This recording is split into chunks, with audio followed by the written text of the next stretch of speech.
It's all right, I guess she's okay.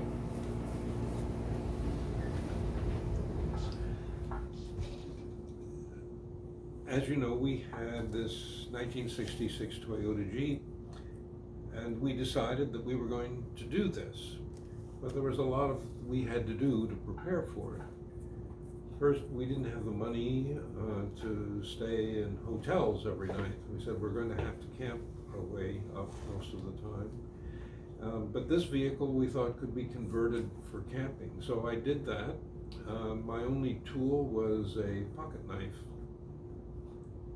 But the pocket knife had some, it was a Boy Scout type of, or a Swiss Army knife kind of thing. So it had some screwdrivers on it and a couple of sharp blades.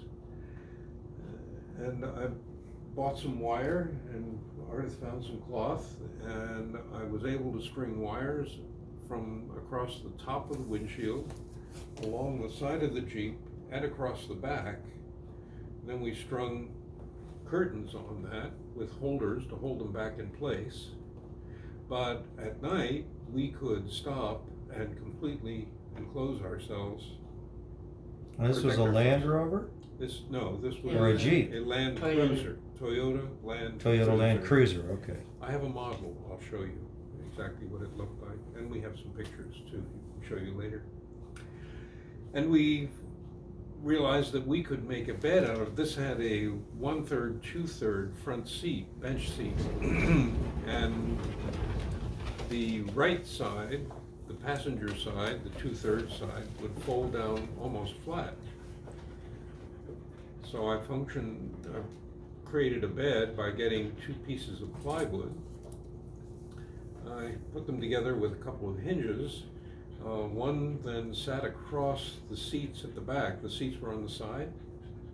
So we had a heavy plywood board across that. And then there was a more triangular shaped piece. When we stopped, we could fold down the front seat, unfold that, and then Ardith made 2 foam rubber cushions for us as mattresses. So that, some sleeping bags and a blanket, and we were ready to go. And that gave us space under the seats, right? Picture the seats on each side, this floor, if you will. Now there was space underneath those seats where we could store all our gear. We had suitcases, we had an Onofre, which is a kerosene-fueled cooking, cooking burner, little stove. Yeah. A few utensils, places to store food and keep all the junk you need when you're doing all that. We were ready. Then, of course, we had to arrange to export the Jeep. So we had bought this Jeep using our sort of low-level diplomatic passports that we had at the time, which allowed us to avoid paying the tax, which was essentially the same price as the Jeep.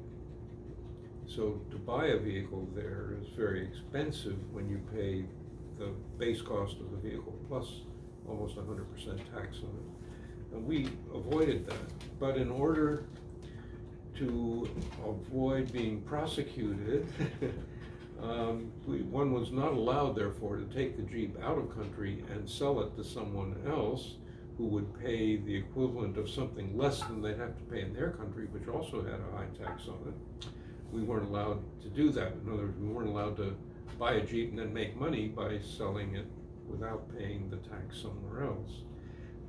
So the only way they had to do this was they borrowed something from the Europeans called a carnet de passage from the French at a time when, well before the European Union, when every country had its own border, and there were similar issues in those countries where there were differing tax rates on big ticket items.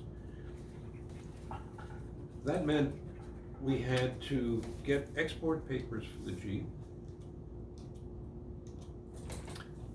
We had to get